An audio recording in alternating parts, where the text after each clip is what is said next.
Okay, let's tee off this deep dive.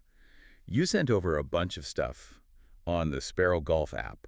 This is the tool that says it'll basically fix your swing using real-time AI.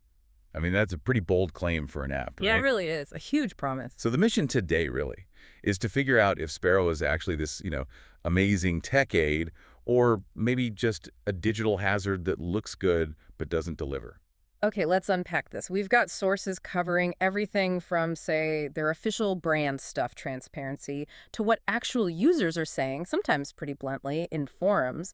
We need to see if what they say it does holds up when, regular golfers try to use it. Right. So starting with legitimacy, is this even a real company? Oh, yeah, It's absolutely. widely available up there on the App Store, and that's important because Apple's checks, they aren't just about basic quality. They look at data privacy to make sure it's not malware, that kind of thing. Exactly. That first hurdle, it's crucial for building trust.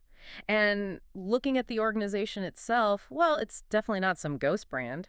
The sources show they're pretty visible, building up quite a bit of social proof.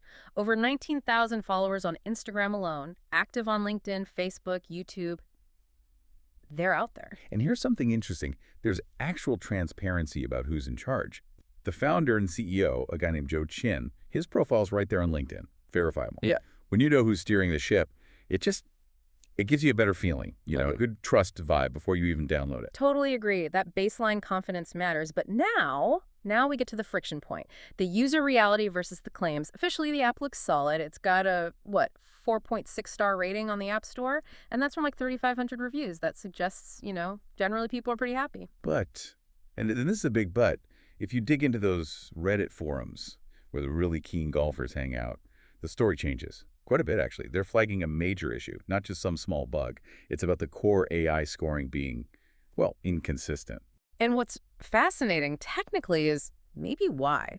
The sources suggest the AI is trying to analyze really complex 3D stuff, hip rotation, tempo, club path, just using your phone's standard 2D camera. Yeah, that sounds like a huge limitation. So when veteran golfers reported that even objectively pro-level swings were getting bad scores, Mhm. it's probably because the AI just can't properly see those subtle movements without real depth perception, right? What? The input isn't enough for what it's trying to do. Exactly. It's trying to interpret 3D from 2D. Mhm. And that can lead to this negative feedback loop users talked about.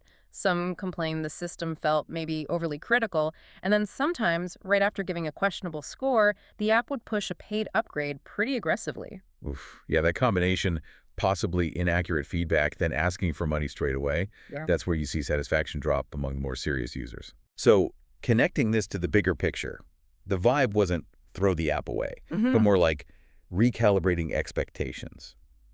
The consensus seems pretty clear. It's just not accurate enough to replace a real coach. People are using it more for fun, maybe simple practice tracking, Hmm. like a digital scorecard or a journal. Right, not a golf Bible. Okay, so let's wrap this up, our conclusion. Sparrow Golf is definitely a legitimate company. Active brand, real founder, nice interface, generally gets good marks. But that core promise of flawless AI swing analysis, it seems flawed right now. Likely because of those technical limits trying to process 3D action with 2D vision.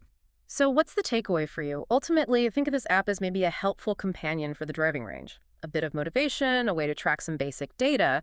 Treat it like a practice buddy, sure, but definitely don't count on it to fix your swing like a pro coach could, or replace your own feel for the game. Which actually raises a pretty interesting question. Huh? Yeah. If even this kind of cutting-edge AI from a real company struggles to accurately quantify something as, fluid and subjective as a good golf swing, what does that tell us? What does it imply about the challenges of using AI for other subjective skill-based things, maybe physical therapy assessments or even certain types of creative work, something for you to chew on next time you're heading to the range?